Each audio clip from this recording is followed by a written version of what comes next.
Could the conflict between Iran and Israel spread beyond the Middle East? Iran launched a direct attack against Israel for the first time on Saturday night, April 13. Tehran classified the action as retaliation. Iran had promised a response after an attack on its diplomatic representation in Damascus, Syria, earlier this month. Iran blames Israel, although the country has not claimed responsibility.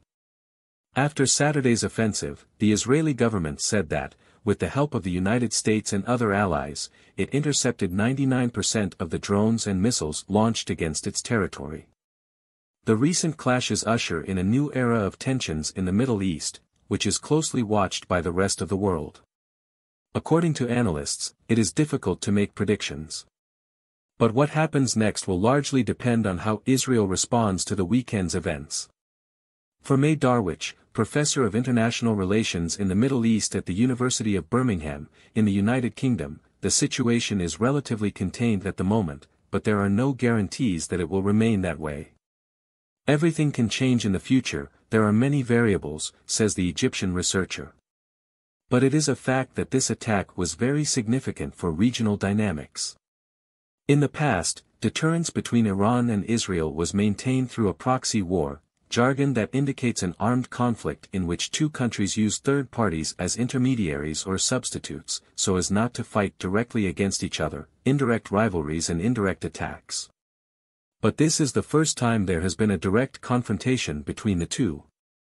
The American factor.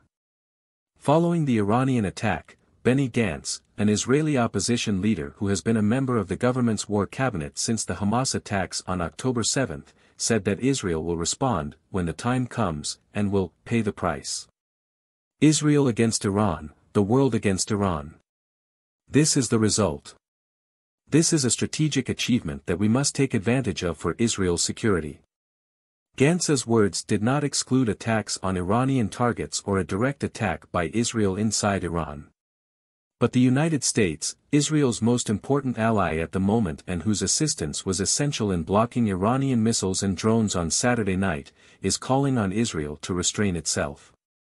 According to Jeremy Bowen, international news editor at the BBC, the American government and its allies received several warnings about Tehran's onslaught.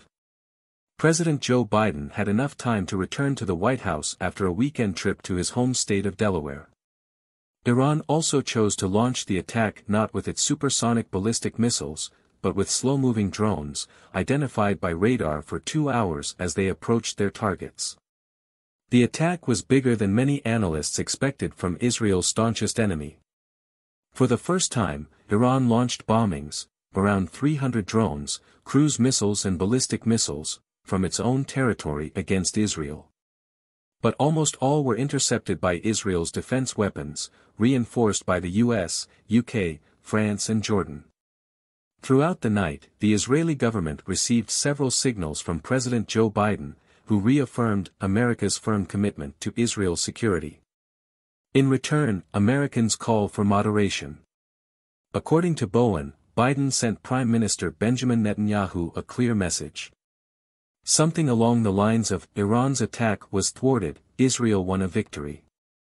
Do not further escalate the situation by responding with military strikes on Iranian soil.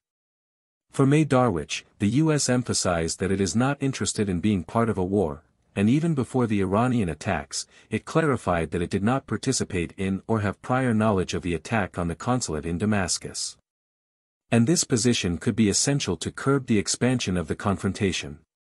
Right now, the escalation is somewhat contained and is controlled by the fact that the U.S. keeps things at a certain level that cannot be exceeded, says the researcher. And if the United States is not interested in yet another expanded confrontation, there is also no indication that other important global actors outside the Middle East could become directly involved. For China and Russia, a war could be good news if the U.S. is dragged down and its global influence is diminished, says Darwish. So they have no need and no interest in being directly involved. Let's say the U.S. is doing it for them. The researcher, however, does not rule out the possibility that these two powers became involved through logistical support and weapons supply, should the conflict escalate. What is your opinion? Leave it in the comments. See you in the next video.